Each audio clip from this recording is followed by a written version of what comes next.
थाणो बुला खान जी दे बबरबंद में land mafia के माण्हुनि वॾे पैमाने ते पालारी ऐं जोखिया बिरादरी जे माण्हुनि जे सर्वे नंबरनि वारी ज़मीन जा जाली खाता ठाराए हज़ार एकड़ ज़मीन विकिरो करण जो इंकशाफ थियो आहे। फ्राडिन तरफ़ां जालसाज़ी ज़रिए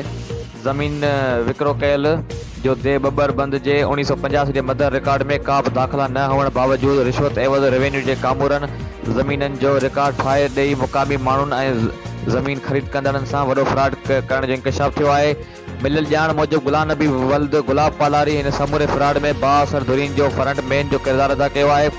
मिलियल ॼाण मूजिब गुलाम नबी पालारी दे बबरबंद में काठोड़ जे टैक्सी ड्राइवर अब्दुल गनी वल्द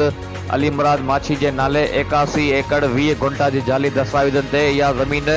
ASF सां विकिरो करे ज़मीन जे असुल मालिक ऐं ASF सां वॾो फ्रॉड कयो आहे। अब्दुल गनी माछी जे नाले ते 1985 जे मदर रिकॉर्ड में को बि रिकॉर्ड मौजूदु न आहे। अब्दुल गनी जे नाले ते कूड़ो खातो ठाराईंदड़ गुलाम नबी पालारी कराची जे इलाइक़े सफूरा में वॾो प्लाज़ा तामीर कराए रहियो आहे, जॾहिं त जंहिंजे नाले ते कूड़ो खातो तयारु कयो वियो अब्दुल गनी माछी अॼु बि काठोड़ में टैक्सी हलाए घर हलाए रहियो आहे।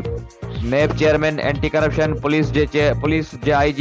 ऐं DC जामशोरो खे अपील आहे त जालसाज़ी जो नोटिस वठे 1985 जे मदर रिकॉर्ड जी चकास करे इन खां पोइ रखियल कूड़ियूं दाख़िलाऊं रद्द करे जालसाज़ी ऐं फ्रॉड में मुलवस समूरियुनि धुरीन ख़िलाफ़ सख़्त कार्रवाई करे मुतासिर मक़ामी माण्हुनि ऐं ज़मीन ख़रीद कंदड़नि सां इंसाफ़ कयो वञे।